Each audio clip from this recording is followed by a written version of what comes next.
What's going on? Welcome to the stack. Welcome back if you've been here before. I'm Neon Mushroom, and today we're playing some Paper Modern at a local tournament, and I'm going to be playing these events weekly, and I'm going to make 4 videos out of each event. This is round 3, so if you want to see round 2, check out this video right here, and if you want to see a playlist with all of the games from this event, check out the description or the end card at the end of this video. Right now it'll be populated with this video and the 2 videos before this, and by the end of tomorrow it'll have the 4th game, which comes out tomorrow, up in that playlist as well. Once that's done, that will be the conclusion of that playlist. We'll leave it up. You can go back and look at it whenever you want, and we'll start a new one with the deck we're playing tonight, actually, which I let you guys vote on. It's Teamer Rhinos or Teamer Crashcade. I really wasn't sure which deck was going to win, but if I had to put money on it, I didn't think it was going to be Crashcade.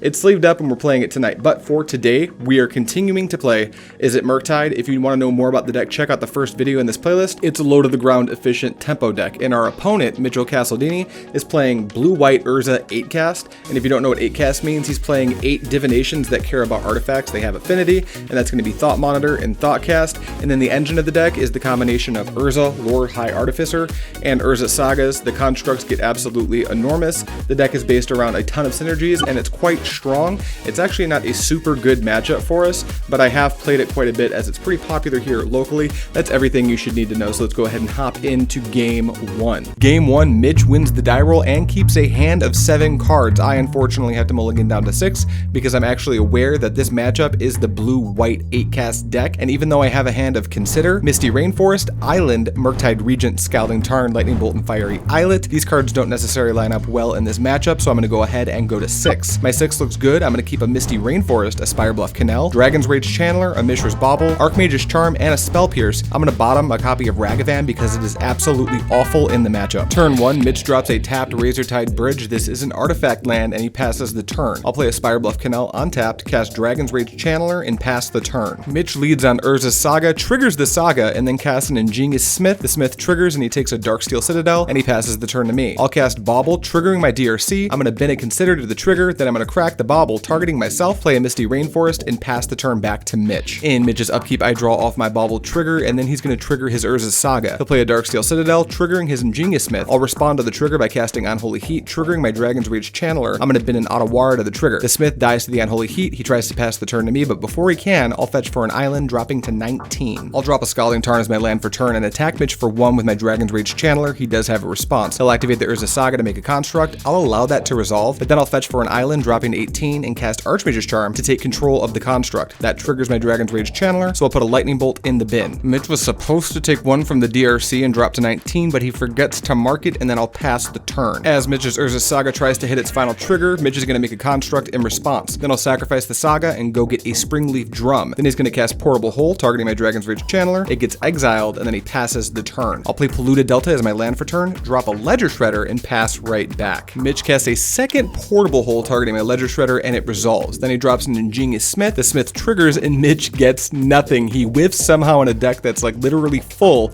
of artifacts. He'll then try to pass the turn to me, but in response, I'll fetch for a tap Steam Vent, dropping to 17. Ion Tap and shock in a Steam Vent, dropping to 15, and pass the turn right back to Mitch, who plays a Memnite, triggers his Ingenious Smith, which he has a counter, and then casts Esper Sentinel. In response, I'll hard cast a Subtlety, and Mitch is going to put the Sentinel on the bottom. Then he casts Thought Monitor, and I'm going to concede as my last card in hand is a Spell Pierce. I cannot beat this. We're going to game 2. The blue-white 8-cast deck is a pretty hard matchup for us, so we're going to be sideboarding on the heavy side. We're going to take out 4 Ragavans. They just do not perform well in the matchup. They kind of get stonewalled by Memnites. We're going to drop 2 Spell Pierces. They just never seem to line up well either, and we'll drop a Bauble just to trim on some of our numbers. We're going to add in 2 Engineered Explosives and 2 Dress Downs. These cards are phenomenal against the construct tokens that the Sagas can produce. We're going to add a Subtlety just so we can fight the Urzas a little bit more efficiently, and that'll allow us to tap out for things like Murktides without worrying about having to keep mana up for their gigantic Urzas. We're also going to be bringing in Blood Moon and Magus of the Moon in this matchup, and that's because of their Urza's Sagas mainly. For those of you who do not know, Urza's Saga just gets destroyed when a Blood Moon effect comes into play because of the way Sagas function. On top of that, they only play like 3 basic lands in their mana base, and because of that, a mid-game Blood Moon can sometimes be backbreaking. We lost game 1, so we get to be on the play. Mitch is going to be keeping a 7-card hand, and we are too. It consists of a Spire Bluff Canal, a Consider, Misty Rainforest, a Ledger Shredder, Mishra's Bauble, a Subtlety, and a basic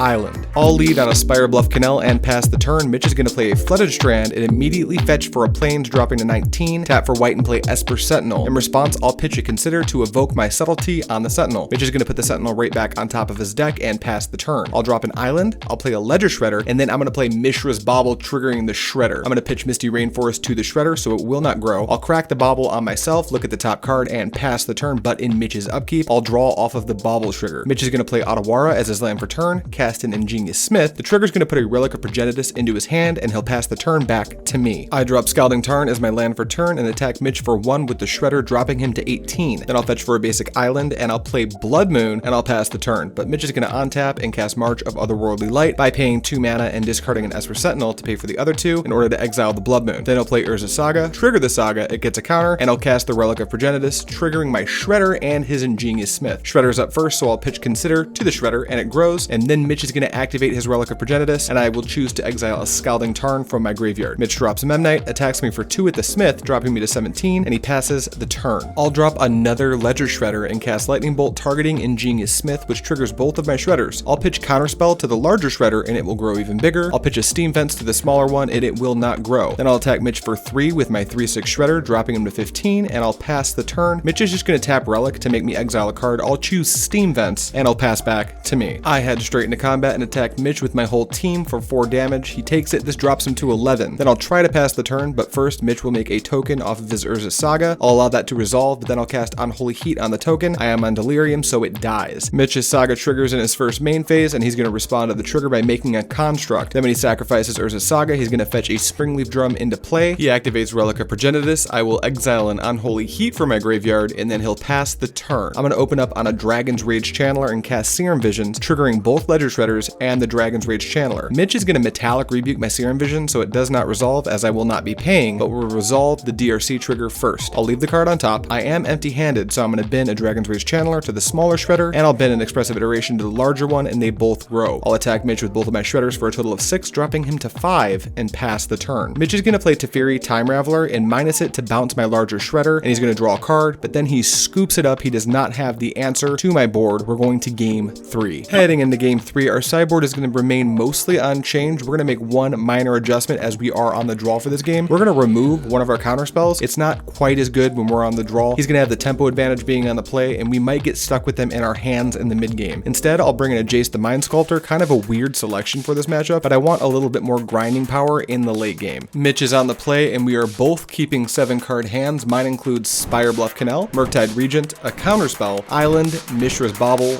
Blood Moon, and a Ledger Shredder. Mitch starts us off with a Shocked In Hallowed Fountain, dropping to 18, and he plays an Esper Sentinel and passes the turn. I'll play Spire Bluff Canal, and I'm going to tap for a red and Unholy Heat the Sentinel, not paying for its trigger, so Mitch draws a card. Sentinel hits the bin, and we pass to Mitch. Mitch plays Razortide Bridge tapped and plays a Springleaf Drum, passes the turn to me. I'll drop an Island, and once again, I'll play Ledger Shredder, following it up with a Bauble, triggering the Shredder. I'll bin a Murktide to the Shredder. It's going to grow. I'm going to crack Bauble, targeting Mitch, look at his top card, and pass the turn. In Mitch's upkeep, I will draw off of the Bauble trigger. Mitch is going to play a Flooded Strand and just pass the turn, so I'll attack Mitch for 2 with my Shredder, bringing him to 16, and attempt to pass, but before I can, Mitch is going to fetch for a Plains and drop to 15. He'll then shock in a Hallowed Fountain, dropping to 13, and hardcast an Urza. In response, I'll counterspell the Urza. It goes to the graveyard. He passes to me, where I'll cast an Expressive Iteration. I'll add Subtlety to my hand. I'll exile an Island, and I'll bottom a Ledger Shredder. I'll play the Island out of exile as my land for turn, attack Mitch for 2 with my Shredder. He drops to 11, and I pass the turn. Once again, Mitch is going to cast an Urza, but in response, I'll pitch a Ledger Shredder to evoke that Subtlety that we took off of the Expressive Iteration. He's going to put that on the bottom and pass the turn to me. I'll put a tap Spire Bluff Canal into play, attack him for 2 with my Shredder, dropping him to 9. I'll play a Blood Moon and pass the turn. Mitch will untap, upkeep, and scoop his cards up because he does not have the answer to my Blood Moon. We win this game 2-1. Some of you may have already noticed, but we got quite lucky at the end of that third game,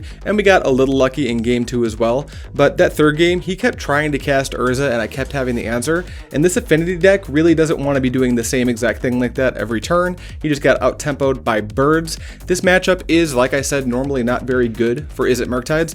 The Ragavans line up poorly. Their Pourable Holes hit like everything. They've got a, what's the name of it? Aether Spellbomb that they can get with their Urza Saga targets to bounce my Murktides. It just doesn't line up very well, almost ever, but in our games 2 and 3, it lined up really well. We'll be back tomorrow with game 4. I'll give you a hint. It's against a deck that is not in the meta, but if you follow Aspiring Spike, you might know about it. And then, yeah, look forward to the next playlist. It won't be a playlist until I make it a playlist. Look forward to the next tournament. We're going to be playing some Teamer Crashcade, Teamer Footfalls, whatever you call it. Thank you guys so much for watching, and as always, I'll see you next time.